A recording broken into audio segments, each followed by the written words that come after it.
Mr. Sniff.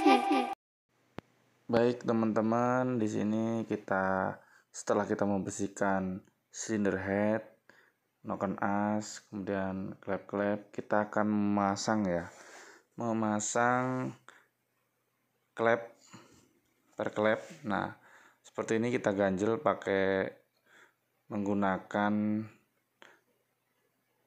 kain, kemudian ada baut bisa, atau kunci sok bisa buat mengganjal di klep bagian bawahnya. Kemudian kita tekan pakai kunci sok juga, sok 14 ya, menggunakan kain juga. Kemudian jangan lupa pemasangan pernya itu posisi yang hijau ya, itu di atas. Atau nanti biasanya ada beberapa motor yang klepnya renggang sama rapat, itu harus dibedakan pada saat pembongkaran. Nah, seperti ini, tekan pelan-pelan teman-teman.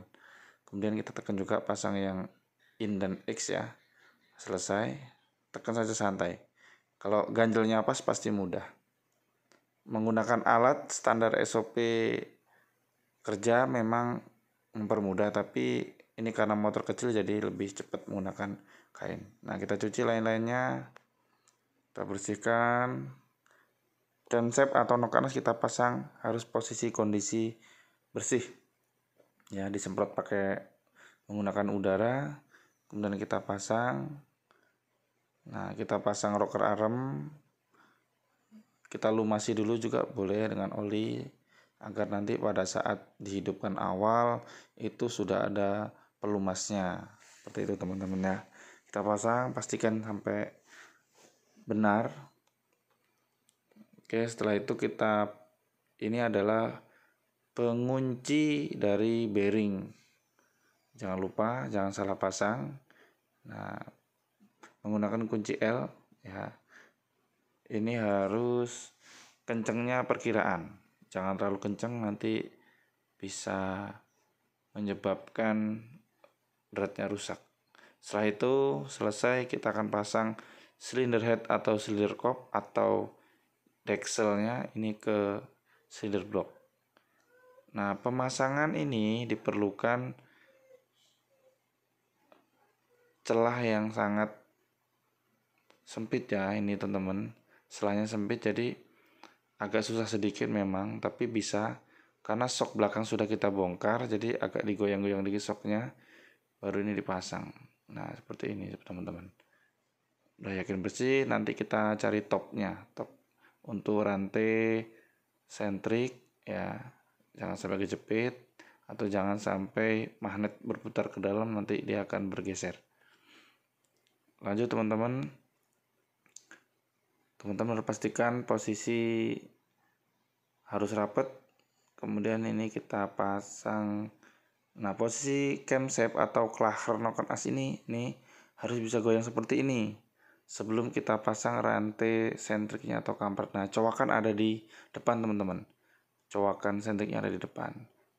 Kalau kondisinya cowakan itu masih di belakang, harus kita putar dulu. Kemudian ini kita pasang baut L yang panjang. Nah, menggunakan kunci L kita kencengin. Rapet, perkiraan rapet. Jangan kenceng-kenceng dulu. Nanti kita kencengin lagi setelah mur silinder headnya terpasang dengan kunci torsi ya. Nah, kita kencengin saja. Kemudian ini kita kencengin pakai tang saja. Seperti ini caranya teman-teman. Kemudian kita harus lebih teliti karena seperti ini biasanya yang bikin motor susah dihidupkan, berat itu ya kondisi seperti ini. Salah pemasangan, salah pengencangan. Nah, kita pasang murnya ini posisi nyilang ya teman-teman ya. Nah, mur itu biasanya mur-mur yang di bagian dalam mesin itu ciri-cirinya mengkilat teman-teman.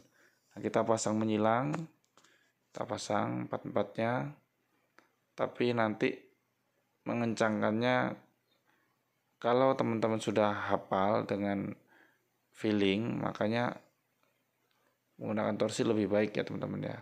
Torsinya biasanya sih ada standar SOP-nya, ada di buku ya. Nih, kita kencengin nyilang teman-teman. Lanjut, kita kencengin lagi sebelah atasnya.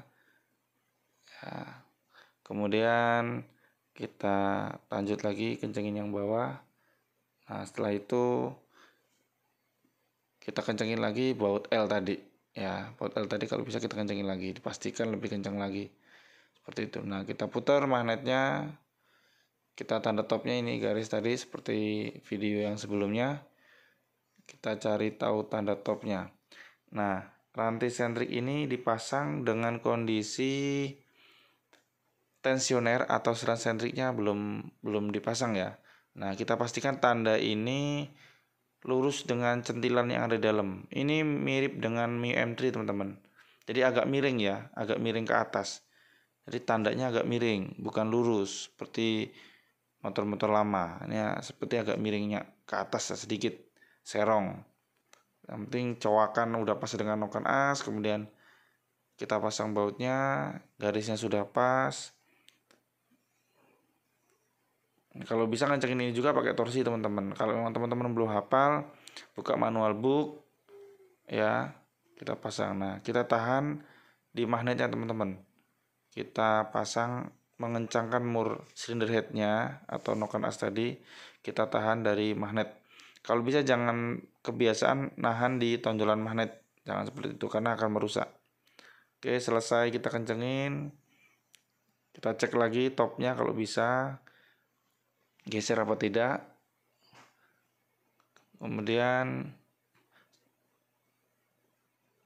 jangan lupa like and subscribe ya teman-teman, buat teman-teman agar channel ini dapat berkembang dan dapat memberikan informasi yang lebih baik lagi. Kita pasang tensioner dengan kondisi belum disetel ya, kondisi renggang ya.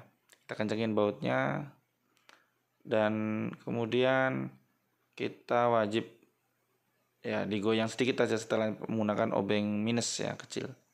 Setelah itu kita pasang karetnya. Kalau nggak terpasang karet tersebut itu nanti akan bunyi ya, bunyi ses gitu. Ini kita pasang tutup silinder head, tapi kita cek setelah klep dulu. Motor setelah disekir klep itu setelah klep akan berubah. Ya, klep baru disekir atau klep lama disekir itu setelah klep akan berubah teman-teman. Ini kita setel ukuran menggunakan adjuster ya, kemudian menggunakan puller seperti biasa. Nyetel klep kita buat renggang saja, atas 10, yang bawah juga 10 mili teman-teman, karena motor ini baru selesai penggantian blok ya, agar kondisi motor mudah hidup. Nanti memang kalau kerenggangan setelah klepnya terlalu renggang, kita setel lagi seperti itu teman-teman. Lanjut kita tutup silinder kopnya ya, kita kencengin jangan lupa sampai rapet. Kita perhatikan seal-sealnya. Biasanya perpak silinder head ini biasanya ada perpaknya. Ketika dibongkar memang harus ada penggantian, ya diusahakan diganti teman-teman, daripada kerja 2 kali. Oke, kita pasang teman-teman. Lebih teliti lagi ya. Mendingan ribet di awal daripada ribut di akhir.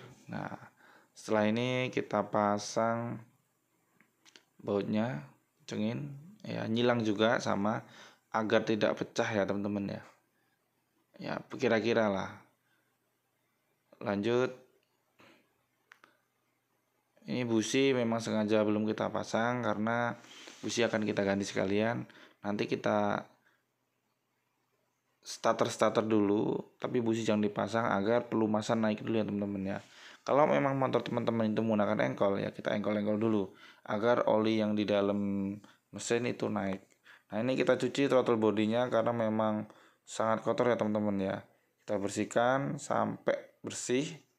Nah, karena injektor yakin tidak masalah ya, kita nggak apa-apa, nggak usah dilepas. Kita bersihkan menggunakan bensin, kemudian nanti kita semprot menggunakan angin ya. Setelah itu, setelah agak bersih baru kita pasang teman-teman. Lanjut kita kuas-kuas, setelah itu kita keringkan menggunakan angin nanti.